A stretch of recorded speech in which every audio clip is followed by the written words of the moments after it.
Hi, that's Anthony. In this lesson I'm going to talk to you about what all great putters have, and do they putt from a square stance, do they putt from an open stance, is their stroke wristy, is it not wristy? That actually is not very important. Now, Ben Crenshaw, one of the great putters, putted from an open stance, long flowing stroke, would follow through less and he'd take the putter back. Compared to, say, Bobby Locke or Gary Player, great putters from closed stance and a little bit wristy on the stroke. Then you'd have Tiger Woods or Jack Nicklaus. Jack Nicklaus crouched over the putt, hands way up here. So completely different and not that important as long as you get comfortable. I mean, even in that last lesson I talked about Joan and how she wasn't 20 degrees right of the target, but her mind was orientated towards the target and she reacted well to the line, the speed, with an excellent tempo stroke. So what they all have in common is a routine. They do the same stuff all the time and it's positive stuff. So don't feel like you're different or something if you get a negative thought or if your mind wanders or you get tense or whatever. You're not. Everyone gets those things, but excellent putters have routines they turn back to. They catch themselves out when a negative thought comes in, or and then they get back to the routine. And it really helps on those.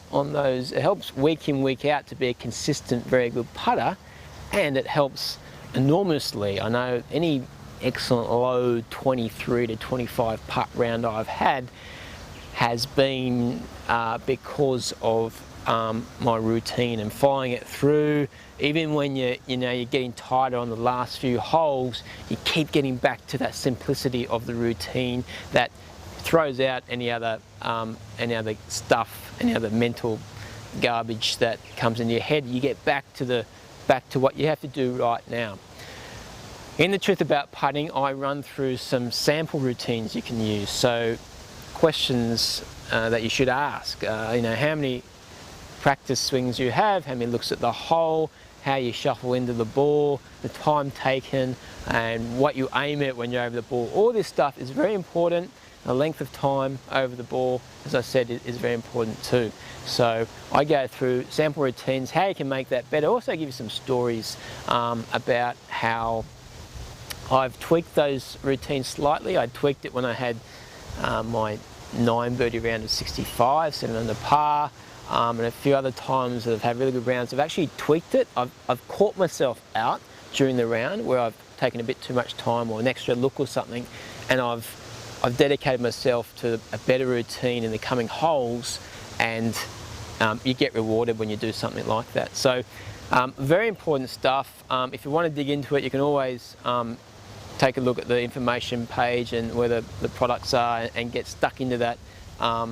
Among other videos, there's heaps in there. So in the next video in this series, I'm going to talk about robot putting, and it's what I used along with the routine. It's a little thing I used when I had that excellent 9 birdie round of 65, and I think you'll like it. I think it'll help especially help your putting under 10 feet. So look forward to that one, and I will speak to you then.